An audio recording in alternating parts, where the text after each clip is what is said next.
dans les podcasts de la vie loisonnaise, votre podcast actu sur l'Oison.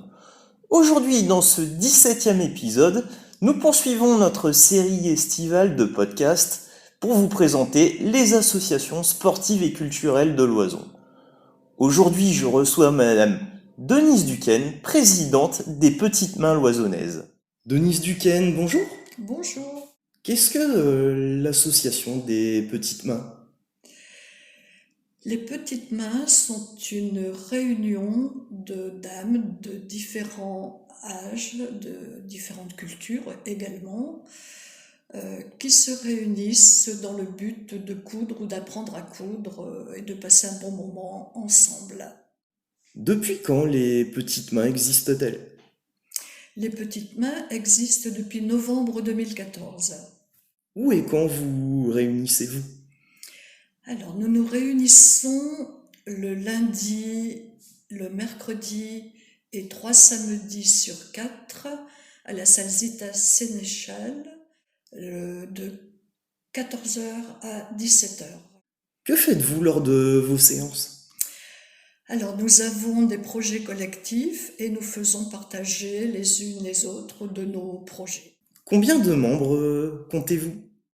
Actuellement, il y a 14 membres inscrits, mais 12 effectifs. Y a-t-il des niveaux dans votre association? Oui, il y a différents niveaux.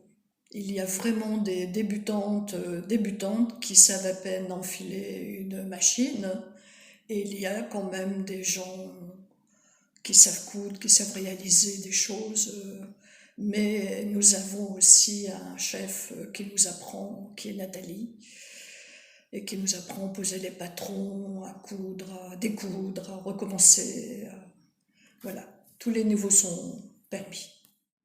De quels matériaux disposez-vous?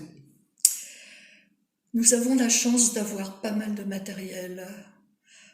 2 surfileuses, 2 machines, on a tout le fil dont on a besoin, on a les aiguilles, on peut acheter du tissu quand on a un petit peu de sous, grâce un petit peu aussi à la subvention de la mairie, et puis aux travaux qu'on fait lors des expositions.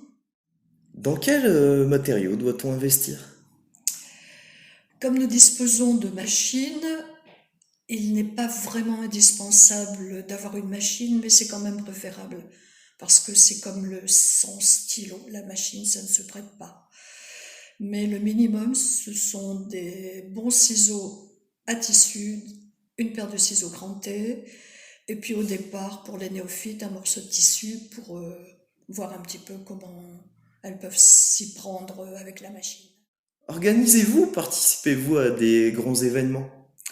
Jusqu'à présent, nous avons participé aux événements sollicités par la mairie, c'est-à-dire dernièrement la fête de la jeunesse et du dynamisme. J'ajoute également, alors lors du premier confinement, sur le volontariat, nous avons confectionné des kilos et des kilos de masques en tissu. Nous avons fait des surblouses. Nous avons fait aussi, quelque temps après, des serviettes pour la cantine d'école.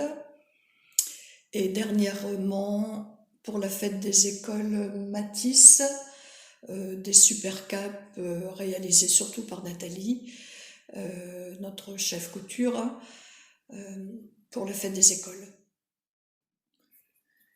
Qu'aimeriez-vous dire aux auditeurs pour leur donner envie de s'inscrire dans votre association?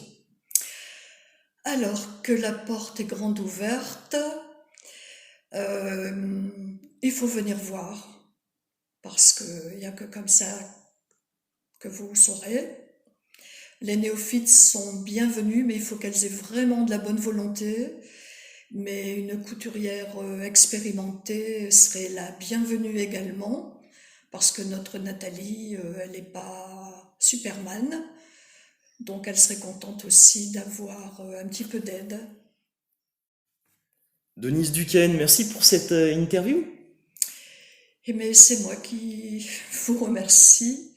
Nous voici arrivés à la conclusion de ce podcast. Je vous rappelle que vous pouvez nous écouter sur les plateformes Amazon Music, Spotify, Deezer, Pocket Cast, TuneIn, SoundCloud, Google Podcast. Vous pouvez également nous écouter sur la chaîne YouTube de la Ville Loisonnaise et sur le Facebook officiel de la ville de Loison-sous-Lens. Je vous dis au revoir et à demain pour un nouveau podcast de l'été.